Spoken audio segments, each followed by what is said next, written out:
Hello guys and welcome back है तुम्हारे favourite channel एनिमिटी पे। तो जैसा कि हमने हमारे पिछले पार्ट में देखा था कि कैसे 13 ने ग्रीन फिनिक्स के कहने पे 7 के अंदर इस आइस डैगर को घुसेड़ दिया था, जिससे अभी के 7 की मेमोरीज गायब होने लग गई थी और पास्ट वाला 7 पूरी तरह से होश में आने लग गया था। एंड इस समय 7 के अंदर से इतनी ज्यादा एनर्जी निकल रही थी कि जितने भी किलर्स जुवावू सिटी में थे उन सबको 7 के बारे में पता चल गया था और वो सारे के सारे इसकी तरफ आने लग गए थे, इसे खत्म कर इसके ऊपर की बहुत बड़ी बाउंटी को लेने के लिए जो शैडो किलर लीग के लीडर ने इसके ऊपर लगा दी थी। फिर हमें ग्रीन फिनिक्स के असली प्लान के बारे में पता चला था, जो कि था 7 की तरह शैडो किलर लीग के लीडर को मारना। एंड इसीलिए इसने 7 को यहाँ जुवावू सिटी बुलाया था और इसके अंदर 13 से उस आइस डैगर को घुसाया था, जिससे पास वाला सुपर स्ट्रॉन्ग 7 वापस से होश में आ जाएगा और सारे किलर्स और शैडो किलर्स उसे मारने चले जाएंगे ताकि ग्रीन फिनिक्स को यहाँ अकेले मौका मिल सके शैडो किलर लीग के लीडर को मारने का। एंड 7 को इधर ढेर सारे किलर्स ने घेर लिया होता है, लेकिन तभी कुछ सेकंड्स के लिए पास्ट वाला 7 होश में आ जाता है और उतने सारे किलर्स को वो अकेले मार देता है। एंड फिर 7 बहुत ज्यादा इंजर्ड हो गया होता है और एक टूटे हुए घर में आकर छुप जाता है। 7 को पता होता है कि अभी बहुत सारे किलर्स और शैडो किलर्स 7 की तरफ आ रहे होते हैं इसे खत्म करने के लिए। एंड इसको बहुत दर्द भी रहा होता है क्योंकि अंदर से पास्ट वाला 7 भी इसकी बॉडी पे कंट्रोल करना चाह रहा था। इसे कुछ समझ नहीं आ रहा था कि ये क्या करे। 7 बस एक और बार वापस चिकन आइलैंड जाके अपने दोस्तों के साथ मजे करना चाहता था, लेकिन ये धीरे धीरे सबके बारे में भूलता जा रहा होता है क्योंकि धीरे धीरे उस आइस डैगर का असर बढ़ रहा होता है, जिसकी वजह से 7 अपनी मेमोरीज भूलता जा रहा होता है और पास्ट वाला 7 होश में आता जा रहा होता है। एंड तभी इस घर के अंदर एक और किलर आ जाता है जो 7 से कहता है, फाइनली तुम मेरे सामने आ गए। मैं तुम्हें याद हूँ ना शैडो किलर, तुम्हें याद है ना जब तुम एक लड़की के लिए पूरे जुवावू सिटी के सारे किलर से लड़ गए थे। तुमने मेरे सारे साथियों को मार दिया था लेकिन मुझे जिंदा छोड़ दिया था क्योंकि मैं तुमसे डर गया था, लेकिन आज नहीं, आज मैं तुम्हें मारूंगा। लेकिन तभी 13 वहाँ पर आ जाती है एंड 7 को इससे बचा लेती है। एंड इसे बहुत बुरा लग रहा होता है क्योंकि इसकी वजह से 7 इतना ज्यादा दर्द में था। मिस 13 जाओ यहाँ से, यहाँ बहुत खतरा है। चुप रहो और ज्यादा हीरो मत बनो और अपने कपड़े उतारो। क्या? एंड फिर 13 इसके कपड़े उतार कर इसको वो ब्लैक हीलिंग पेस्ट लगा देती है जो इसके दर्द को थोड़ा बहुत कम कर देगा। एंड फिर 13 इससे कहती है, आखिर क्यों उस चिकन आइलैंड के लिए तुम अपने आप को इतना दर्द क्यों दे रहे हो? पास्ट वाले 7 को अपनी बॉडी का कंट्रोल दे दो, वो यहाँ से जिंदा बच के भाग सकता है। तुम्हारा यहाँ से जिंदा बच के भागना नामुमकिन है। नहीं, मुझे मेरे पास्ट की मेमोरीज याद है। मैंने बचपन से सिर्फ लोगों को मारा था और जिसके लिए मैंने अपना सब कुछ छोड़ दिया था, पूरी जुवावू सिटी से लड़ गया था, उसी ने मुझे धोखा दिया था। मेरी जिंदगी में जरा सी भी खुशियाँ नहीं थी जब तक मैं चिकन आइलैंड नहीं पहुंचा था। वो 2 साल जो मैंने वहाँ चिकन आइलैंड में बिताया वो मेरी जिंदगी का बेस्ट टाइम था। इसीलिए मुझे चिकन आइलैंड को बचाना होगा उनके एहसान को अपने ऊपर से चुकाने के लिए। और हाँ, आप चिंता मत करिए मिस 13, मैं हार नहीं मानने वाला। मैं आज ही शैडो किलर लीग के लीडर को खत्म कर वापस चिकन आइलैंड जाऊंगा और फिर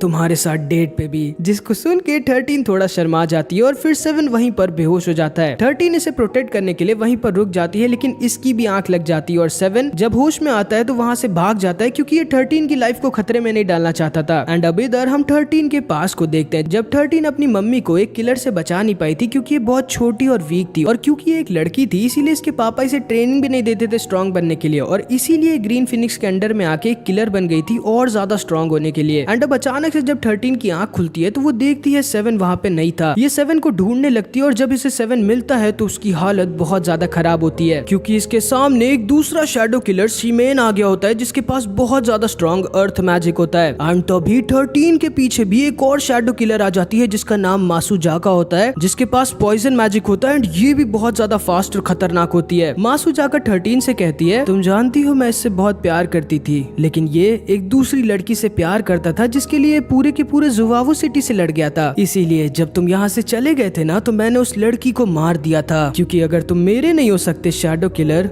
तो किसी के भी नहीं। एंड तभी ये 7 के ऊपर अपने पॉइजन फ्लावर से अटैक कर देती है, लेकिन 13 इसे बचा लेती है। एंड तभी ये कहती है, अरे तुम यहाँ क्या कर रहे हो? एंड तभी वहाँ पर एक और शैडो किलर आ जाता है जिसका नाम होता है ब्लैक बर्ड। जाओ तुम दोनों यहाँ से, मैं इसे बस मारना चाहता हूँ, इसकी बाउंटी तुम दोनों को ही मिलेगी। ठीक है, जैसा तुम कहो, मुझे तो बस बाउंटी से ही मतलब है। एंड ये दोनों वहाँ से थोड़ा दूर चले जाते हैं एंड 7 और 13 के सामने खड़ा होता है ब्लैक बर्ड, 7 की तरह एक बहुत ज्यादा खतरनाक शैडो किलर। एंड 13 इसके बारे में जानती थी और इसकी पावर के बारे में भी। 13 भाग जाओ यहाँ से वरना तुम भी मेरी तरह मार। नहीं, मैं तुम्हें मरने नहीं दूंगी 7, वरना फिर मैं डेट पे किसके साथ जाऊंगी। एंड तभी ब्लैक बर्ड 13 पर अटैक कर देता है एंड इसके गले को अपनी ब्लैक विप से पकड़ लेता है और इसको वहां से दूर लेके जाने लगता है क्योंकि इसको अपने अपोनेंट्स को टॉर्चर करने में बहुत मजा आता था। एंड फिर 7 वहीं पर बेहोश हो जाता है। एंड असल में बहुत सालों पहले बर्ड क्लैन 2 पार्ट्स में डिवाइड हो गई थी, ब्लैक बर्ड्स और व्हाइट बर्ड्स, और इन दोनों की लड़ाई में सारे के सारे ब्लैक बर्ड्स वाले खत्म खत्म हो गए थे, इसीलिए ब्लैक बर्ड ग्रुप के लीडर इस ब्लैक बर्ड ने स्ट्रॉन्ग होने के लिए एक डेविल से अपनी बॉडी के बदले ब्लैक एनर्जी को हासिल कर लिया था, जिससे ये बहुत ज्यादा स्ट्रॉन्ग हो गया था। लेकिन उस ब्लैक एनर्जी की वजह से इसकी बॉडी धीरे धीरे अपने आप ही खत्म होती जा रही थी। 13 समझ जाती है कि अब ये और 7 कुछ नहीं कर सकते, क्योंकि ये तीनों ही शैडो किलर्स अलग ही लेवल पर स्ट्रॉन्ग होते हैं। इसीलिए ये 7 को लेके वहाँ से अपनी बर्ड के साथ उड़कर भागने लगती है, लेकिन ये ब्लैक बर्ड के रहते कहाँ ही भाग सकती थी। एंड ब्लैक बर्ड अपनी विप से इन लोगों के ऊपर अटैक कर देता है और 13 और इसकी बर्ड को बहुत ज्यादा इंजर्ड कर देता है। ये तीनों वहाँ नीचे आकर गिर जाते हैं। एंड तभी ब्लैक बर्ड कहता है, तुम्हें पता नहीं है क्या, मुझसे आज तक मेरा कोई शिकार नहीं बच के भाग पाया। 13 बहुत ज्यादा इंजर्ड पड़ी होती है और इसे फिर से अपना पास्ट याद आने लगता है, जब ये अपनी मम्मी को बचा नहीं पाई थी। लेकिन इस बार 13 ऐसा नहीं होने देने वाली थी, क्योंकि इस बार ये पहले की तरह डरपोक और वीक नहीं थी। ये दोबारा से खड़ी हो जाती है और तैयार हो जाती है 7 के लिए, ब्लैक बर्ड और इन दोनों शैडो किलर से अकेले लड़ने के लिए, जो इससे कई गुना ज्यादा स्ट्रॉन्ग है। 13 ब्लैक बर्ड के ऊपर कूद जाती है एंड इसकी विप को अपनी स्वॉर्ड से पकड़कर इसे छुड़ा देती है। लेकिन तभी ब्लैक बर्ड अपनी ब्लैक एनर्जी बीम का इसके ऊपर यूज कर देता है, लेकिन 13 ना तो इसे डॉज करती है और ना ही पीछे हटती है और अपनी इतनी इंजर्ड बॉडी के बावजूद ब्लैक बर्ड की ओर बढ़ती रहती है, मानो इसे अपने खुद की बॉडी की कोई परवाह ही नहीं, क्योंकि इसका अभी सिर्फ एक ही मिशन था, वो था 7 को बचाना। ब्लैक बर्ड के ब्लैक बीम की वजह से इसकी दोनों स्वॉर्ड टूट जाती है, लेकिन फिर भी 13 का अटैक इसे लग जाता है, क्योंकि हमारा 7 होश में आ चुका था भाई, जिसने 13 की स्वॉर्ड को अपनी डेमन किलर स्क्वाड के टुकड़ों से वापस बना दिया था, जिससे 13 ने ब्लैक बर्ड के फेस को बीच से काट दिया था। एंड वो ब्लैक हीलिंग पेस्ट जो 13 ने इसे लगाई थी वो अब जाके असर दिखाती है एंड इसके बाहर का सारा दर्द काफी कम हो जाता है। लेकिन तभी ब्लैक बर्ड 13 को पकड़ लेता है। ओह, तो तुम फाइनली होश में आ गए शैडो किलर, आज मैं तुमसे मेरी पिछली हार का बदला लूंगा, लेकिन पहले मैं इसे मारूंगा। लेकिन इससे पहले कि ये 13 को कुछ करता, 7 इसके ऊपर अटैक कर देता है एंड 13 को छुड़ा देता है। एंड फिर भाई 7 और ब्लैक बर्ड की बहुत ही ज्यादा भयानक लड़ाई होती है। हालांकि ये 7 ही था, पास्ट वाला 7 अभी होश में नहीं होता, लेकिन फिर भी ये ब्लैक बर्ड को टक्कर दे रहा होता है। एंड इससे पहले कि ब्लैक बर्ड 7 के ऊपर अपनी ब्लैक एनर्जी बीम का यूज करता, 7 इसके अंदर अपनी डेमन किलर स्वॉर्ड के टुकड़ों को भेज देता है और इसकी पूरी बॉडी में हर तरफ से बाहर निकाल देता है, मतलब पूरा छन्नी बना देता है ब्लैक बर्ड को। एंड 7 का ये अटैक बहुत ही ज्यादा डेडली था, लेकिन फिर भी ब्लैक बर्ड को कुछ नहीं होता, क्योंकि इससे सिर्फ एक ही चीज मार सकती थी, वो थी इसकी खुद के अंदर की ब्लैक एनर्जी, जो इसे धीरे धीरे खत्म कर रही थी। एंड तब तक के लिए इसे मारना इम्पॉसिबल था भाई, मतलब ये एक तरह से इमॉर्टल था, जिसको केवल उसके अंदर की ब्लैक एनर्जी मार सकती थी, वो भी अभी टाइम लगेगा काफी। मतलब तुम समझ रहे हो ब्लैक बर्ड कितना ज्यादा स्ट्रॉन्ग होता है, लेकिन इसको सिर्फ एक चीज से दिक्कत हो रही होती है, वो थी सनलाइट, जिसकी वजह से ढंग से देख नहीं पा रहा होता और ना ही लड़ पा रहा होता है। और इसी का फायदा 7 उठा रहा होता है और बार बार इसे बहुत ज्यादा इंजर्ड कर दे रहा होता है। इसीलिए ब्लैक बर्ड अपने strongest form black devil bird में ट्रांसफॉर्म होने लगता है और अपनी आंखों पर पट्टी बांध लेता है। लेकिन 7 भाई बाकी मेन कैरेक्टर्स की तरह नहीं होता, इससे पहले कि अपने स्ट्रॉन्गेस्ट फॉर्म में जाता, 7 फिर से इसके ऊपर अटैक कर देता है एंड ब्लैक बर्ड के सीने में अपनी डेमन किलर स्वॉर्ड घुसा देता है। लेकिन ब्लैक बर्ड तो मर ही नहीं सकता था इसकी ब्लैक एनर्जी की वजह से, इसलिए दोबारा से 7 के ऊपर अटैक कर देता है। लेकिन तभी इसका अटैक 7 को लग नहीं पाता, क्योंकि जैसा कि तुम्हें पता होगा 7 की स्वॉर्ड कोई नॉर्मल स्वॉर्ड नहीं होती, इसका नाम होता है डेमन किलर स्वॉर्ड, जो ब्लैक बर्ड के अंदर की सारी ब्लैक एनर्जी को एब्जॉर्ब कर लेती है। एंड क्योंकि ब्लैक बर्ड के अंदर की सारी ब्लैक एनर्जी खत्म हो जाती है, इसलिए ब्लैक बर्ड वापस से एक नॉर्मल इंसान बन जाता है और नीचे आकर गिर कर खत्म हो जाता है। लेकिन हाँ, क्योंकि उस डेविल की ब्लैक एनर्जी इसके अंदर से खत्म हो गई थी, इसलिए मरने से पहले ब्लैक बर्ड का सारा पेन गायब हो जाता है एंड ये खुशी खुशी खत्म हो जाता है। एंड तभी मासुजाका इससे कहती है, यकीन नहीं होता, तुम लोगों ने तो ब्लैक बर्ड को मार दिया, लगता है अब मुझे ही तुम दोनों को मारना होगा। एंड फिर इधर हम ग्रीन फीनिक्स को देखते हैं, जिसने शैडो किलर लीग के लीडर के ऊपर अटैक कर दिया था, लेकिन तभी इन दोनों के बीच साया आ जाती है। ये बस एक पर्सनल असिस्टेंट टाइप की होती है लीडर की। एंड ग्रीन फीनिक्स को पता ही नहीं था कि ये भी लड़ सकती है। एंड असल में ये सारे 7 शैडो किलर्स में सबसे ज्यादा फास्ट होती है। ये दोनों आपस में लड़ने लगते हैं एंड थोड़ी देर बाद ग्रीन फीनिक्स समझ जाता है कि ये लड़की इसकी एनर्जी और स्टैमिना को खत्म कर रही है, जिससे जब ये वीक हो जाएगा तब लीडर इसे आसानी से मार देगा। एंड इसीलिए ये सीधा लीडर के ऊपर चार्ज कर देता है और इसको लेकर अपने रेड रूम में घुस जाता है, जिसमें इसकी मर्जी के अलावा कोई और नहीं घुस सकता था। एंड तभी लीडर इससे कहता है, तुम्हारी ये टेक्निक तो काफी कमाल है ग्रीन फीनिक्स, लेकिन इससे तुम्हारे अंदर की बहुत ज्यादा एनर्जी भी खत्म हो रही होगी, तुम्हें लगता है कि तुम मुझे ऐसे हरा पाओगे? एंड तभी ग्रीन फीनिक्स इससे कहता है, याद है आपको 18 साल पहले क्या हुआ था? एंड फिर हम ग्रीन फीनिक्स के पास्ट को देखते हैं। एंड असल में ये एक ग्रीन क्लाउड नाम के विलेज का प्रिंस था एंड ये बहुत हंसी खुशी अपनी जिंदगी बिता रहा था। लेकिन फिर एक रात शैडो किलर लीग का लीडर अपने कुछ साथियों के साथ इनके विलेज पर अटैक कर देता है, इसके किंग के सारे ट्रेजर को लूटने के लिए। ये सबको मारते हुए इनके पैलेस में घुस जाता है और इसकी पावर भी बहुत ज्यादा डरावनी होती है। किंग अपनी फैमिली को बचाने के लिए इससे लड़ जाता है, लेकिन वो कहाँ ही इसे हरा सकता था। एंड तभी ये ग्रीन फिनिक्स के पापा को इसके सामने खत्म कर देता है और इनकी गोल्ड लॉकेट तक इनसे छीन लेता है। ग्रीन फिनिक्स अपने पापा की हालत को देखकर पागल हो जाता है और लीडर के ऊपर अटैक कर देता है। एक दूसरा किलर ग्रीन फिनिक्स के सामने आ जाता है और इसे खत्म करने वाला होता है, लेकिन तभी इसके सामने इसकी मम्मी आ जाती है एंड अपनी जान को देकर ग्रीन फिनिक्स को बचा लेती है। एंड तभी इन दोनों के ऊपर जलती हुई लकड़ियां गिर जाती है, जिससे लीडर को लगता है कि अब तो ग्रीन फिनिक्स पक्का ही मर जाएगा, इसीलिए ग्रीन फिनिक्स को छोड़कर वहां से चला जाता है। लेकिन ये उस दिन मरता नहीं है एंड तब से आज तक ये इस मौके का इंतजार कर रहा था जब ये लीडर से अपने पापा मम्मी की मौत का बदला ले सके। एंड फिर ये लीडर अपनी पावर दिखाता है जो कि बहुत ही ज्यादा डरावनी और खतरनाक होती है। एंड फिर इधर हम देखते हैं डाइबोसोर और फे जो जुवावू सिटी से अपने साथ वो उस ब्लैक हीलिंग पेस्ट को लाए थे, उससे कोला की जान बच जाती है एंड ये उठते ही सबसे पहले पूछती है सेवन कहाँ है। एंड फिर डाइबोसोर और फे तुरंत ही वापस जुवावू सिटी लौट जाते हैं एंड फे की बॉडी को देख के कोई भी किलर या गार्ड इनके पास नहीं आते। एंड फिर डाइबोसोर और फे भी उस ईगल स्टैचू की तरफ निकल जाते हैं एंड ये थंब कुंफू वाला भी इनके पीछा करने लगता है, क्योंकि इससे भी शक हो गया था कि सेवन ही शैडो किलर है। एंड सेवन के पास से जो इतनी ज्यादा एनर्जी निकल रही थी उसकी वजह से इन लोगों को भी सेवन की लोकेशन पता चल जाती है। एंड फिर इधर हम देखते हैं 13 अपनी पूरी जान लगाकर मासुजाका से लड़ रही होती है सेवन की जान को बचाने के लिए, लेकिन ऑब्वियसली भाई एक शैडो किलर को कहां ही हरा सकती थी। मासुजाका इसे अपने पॉइजन एयर से घेर लेती है, जिसकी वजह से 13 अब थोड़ी ही देर में खत्म हो जाएगी। इसे समझ नहीं आ रहा था कि ये क्या करे, लेकिन तभी वहां पर द बॉडी बिल्डर फे और डाइबोसर आ जाते हैं। डाइबोसर तुरंत ही अपने रेज मोड में आ जाते हैं और मासुजाका के ऊपर अटैक कर देते हैं। मासुजाका एकदम शॉक्ड रह जाती है कि शैडो किलर के आखिर इतने कैसे दोस्त बन गए। ओए फे,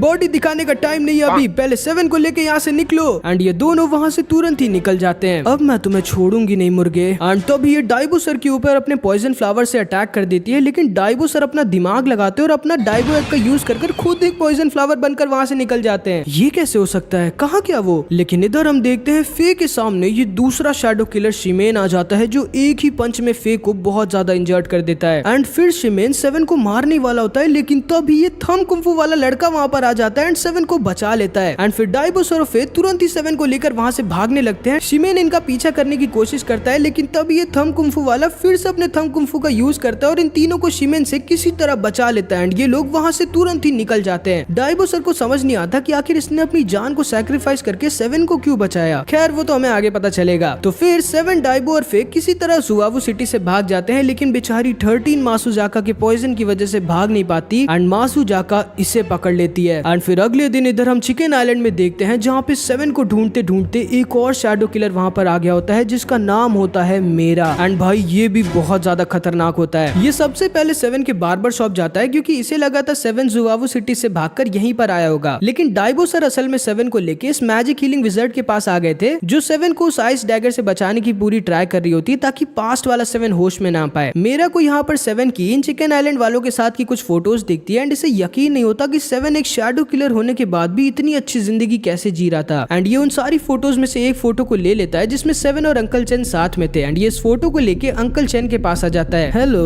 इसे देखा है आपने कहीं? कौन? इस हैंडसम वाले को? हाँ, तुम्हारे सामने तो खड़ा है।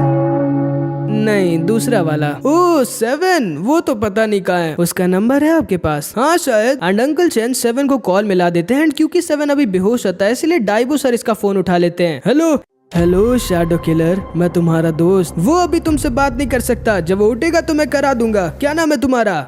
मेरा। हाँ, तुम्हारा और क्या नाम है तुम्हारा?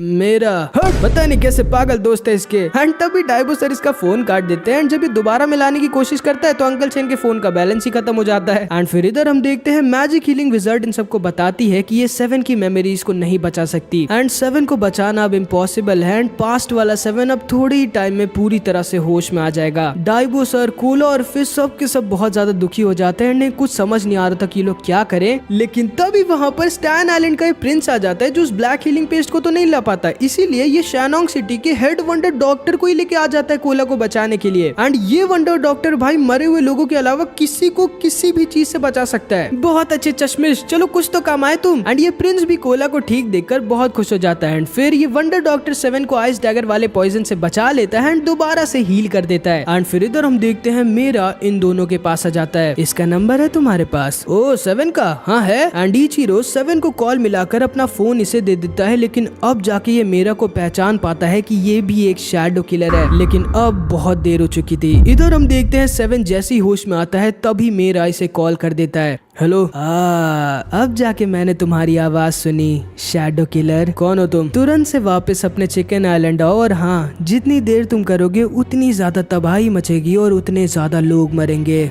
मैं आ रहा हूँ। एंड मैं बता दे रहा हूँ भाई, ये शीमैन ब्लैकबर्ड से भी ज्यादा खतरनाक शैडो किलर होता है। एंड अगला पार्ट जो होगा ना, वो हमारी इस एनिमे का अभी तक का बेस्ट पार्ट होगा, जो कि तब आएगा जब इस वीडियो पे 2000 कमेंट्स आ जाएंगे। तो कुछ भी कमेंट जरूर से कर देना। मिलते हैं अगली वीडियो में, तब तक के लिए अपना ख्याल रखना। Bye bye.